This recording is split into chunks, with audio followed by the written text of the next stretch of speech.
everybody. Hello, everybody. Good afternoon. It's a great pleasure to be here with you today. My first time at Web Summit Lisbon with these two specialists. We are going to have a great talk. So let's begin. In your opinion, my first question is going for both of you. I'd like to know which are the great challenges to achieve a more sustainable future, and also how can we overcome them?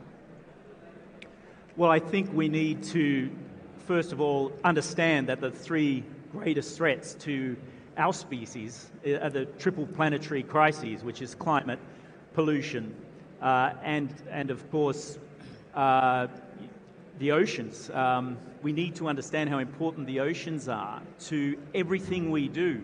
Every second breath we take comes from the oceans. So once we understand the link between climate, the problems that we're having with the ocean, with the temperatures rising, ocean acidification, coastal development, and pollution, of course, single-use plastics in the ocean, once again, coastal development, over-coastal development, and the need for the blue economies to be generated and regenerated for the benefit of everybody on the planet, then we start to understand, I think, how to tackle these and look at solutions. Yeah. Go ahead. Yeah, I was going to compliment what Craig just said. I think when you go down a level in terms of challenges, ultimately to solve these issues, you're talking about continuous education, led by governments, NGOs, but you need to have the population continue to understand that this is an issue. It's not a question of activism, it's a question of basic education about sustainability of our planet and of our oceans.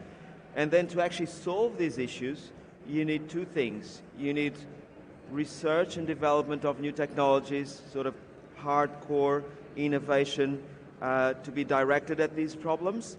And then ultimately, and that's where I come in, you need capital. If you have no capital dedicated to supporting these new technologies, we're not going to solve these major issues only with policy and education. You actually need new solutions, new materials, new technology to make our planet more sustainable. So let's talk about technology. Craig, I'd like to know about you. Are there specific areas of research or technology that you believe hold great promise for the future of ocean sustainability and conservation? Well, absolutely. I mean, as a filmmaker, we use technology, and as technology becomes better, we're able to film a lot more of the problem and bring that to people to create awareness. So, for example, when we filmed in Antarctica with NASA, we flew in a flying laboratory, a 50-year-old DC-8, and we used a myriad of technology to measure ice across Antarctica and movement. So we had lasers pointing straight down on the ice. We had topographical equipment. We had gravitational equipment. We had radar. And in combination with two satellites, ISAT-1 and ISAT-2, the scientists are able to measure movement of ice within 1 centimeter.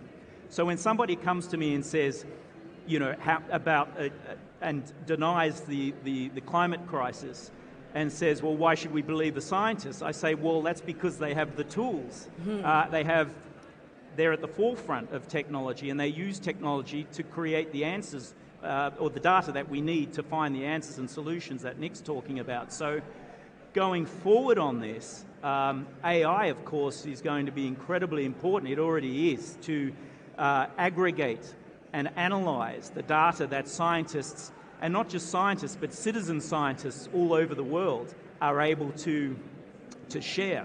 And pulling that in and then using machine learning to actually come up with solutions.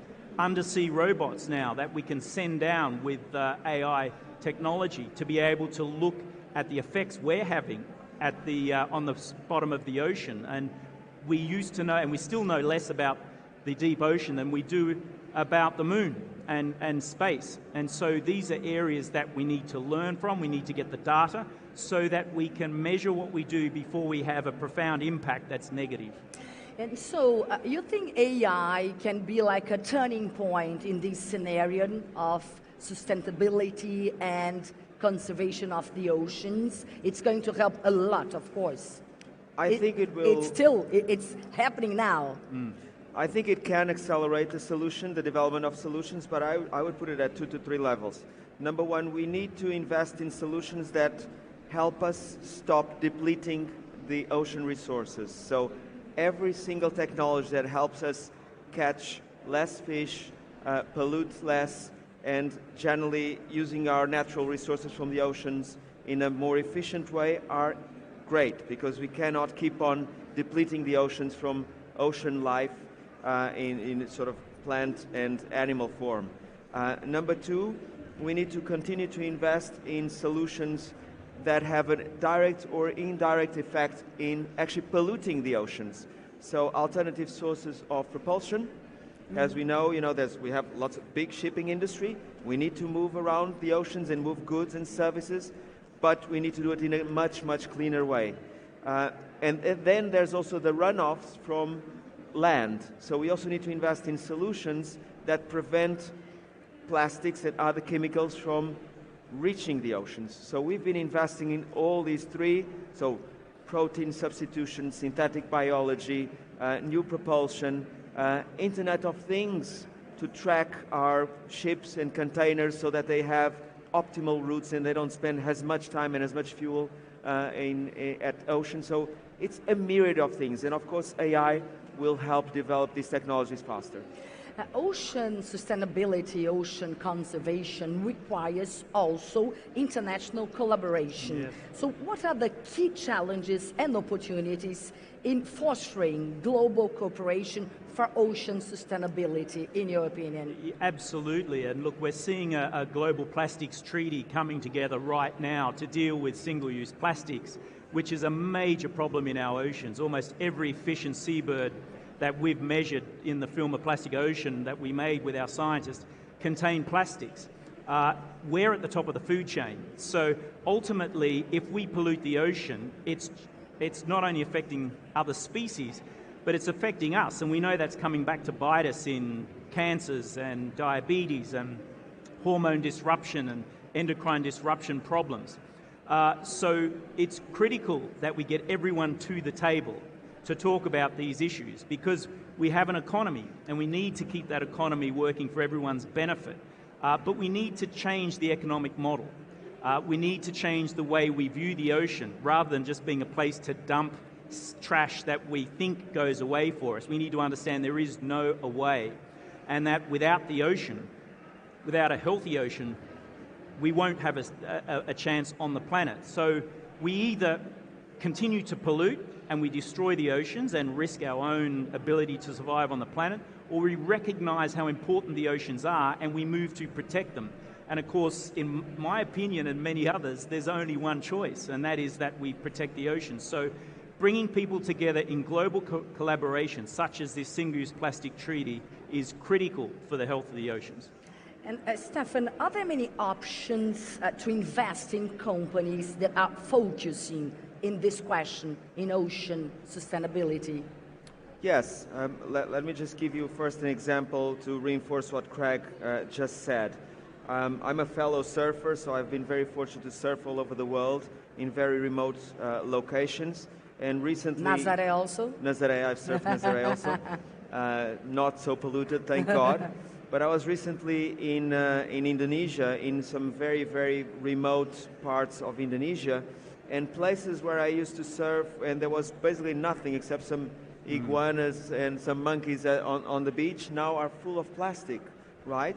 And I've also had the opportunity to visit some local villages and schools, in really remote, small little schools, and you could see the little kids opening up little single-use plastics and throwing it on the sand, on their little paradise island. So it's really shocking. That's why I must insist that in addition to technology, and to complement what you said, it's not only intergovernmental cooperation, it really has to do with NGOs on the ground, schools and local governments, educating people that we all must do something. Not only the VCs, not only the big governments, not only the big people, but everybody needs to be aware of this. And one of the most important tools is when you educate young kids, they go home and they educate their parents. They will say to their parents, Yeah. Mum, why are you wrapping my sandwich Yeah. in plastic? Don't you know what that does to the dolphins and the fish and to me?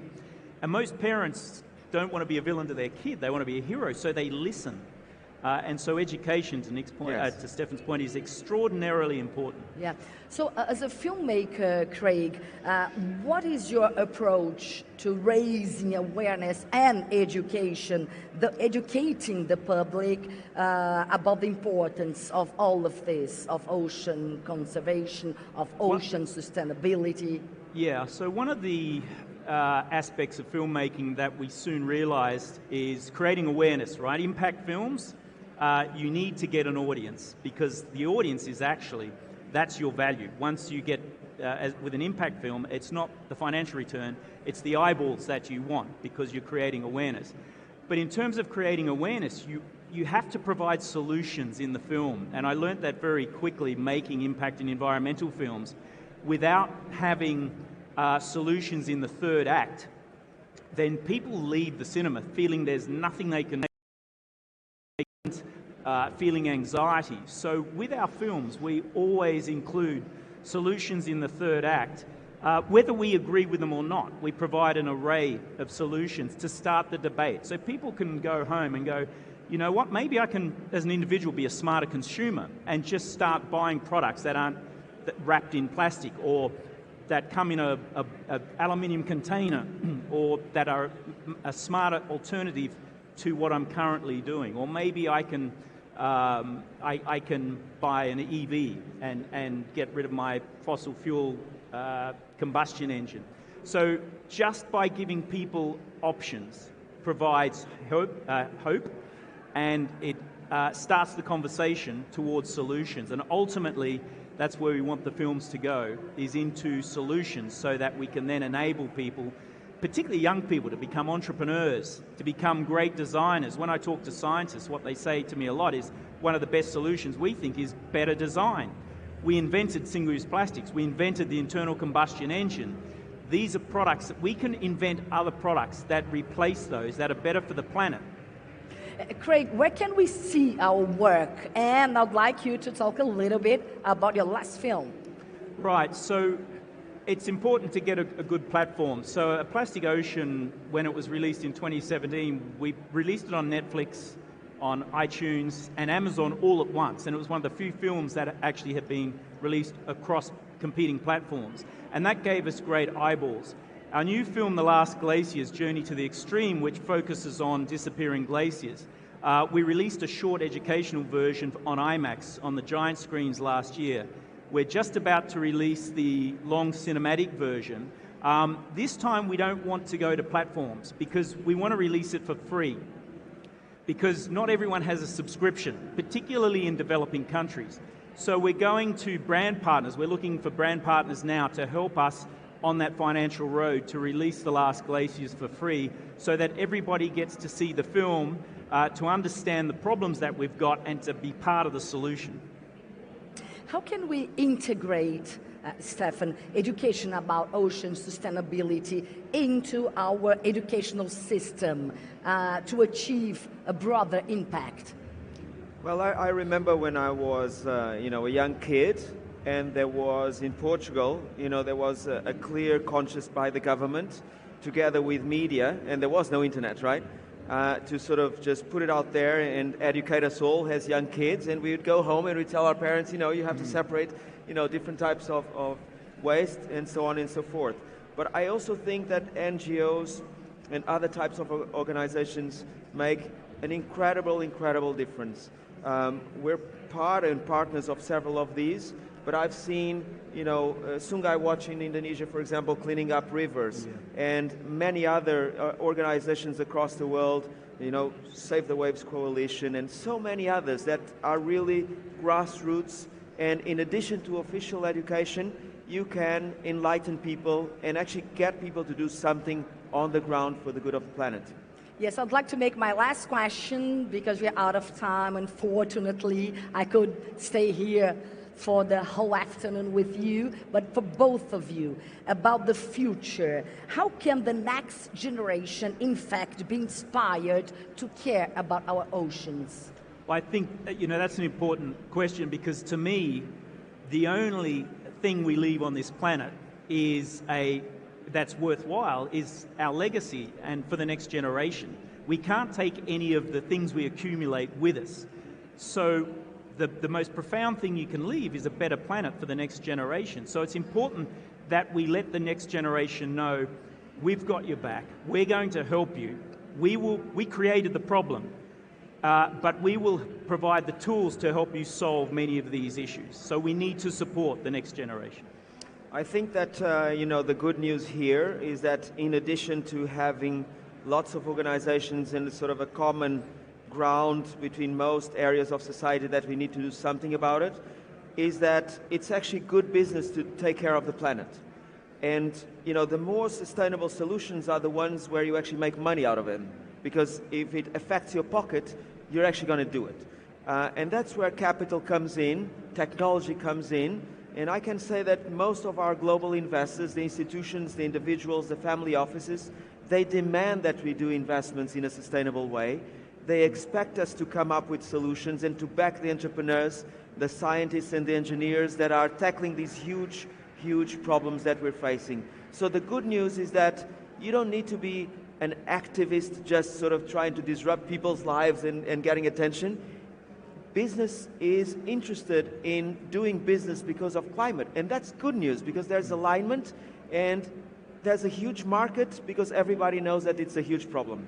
So Craig, you see a good future on this question here we're discussing? Yeah, well, there's only optimism, right? And I agree with Nick. When I talk to young people, they don't want to be part of despoiling the planet. Yeah. They're the next consumers.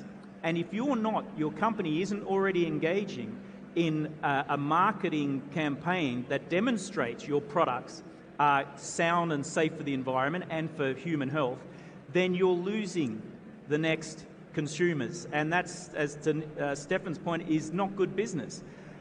I firmly believe that the environment sustainability is the next bull market. And if you're not already moving in that direction, then you're going to lose out.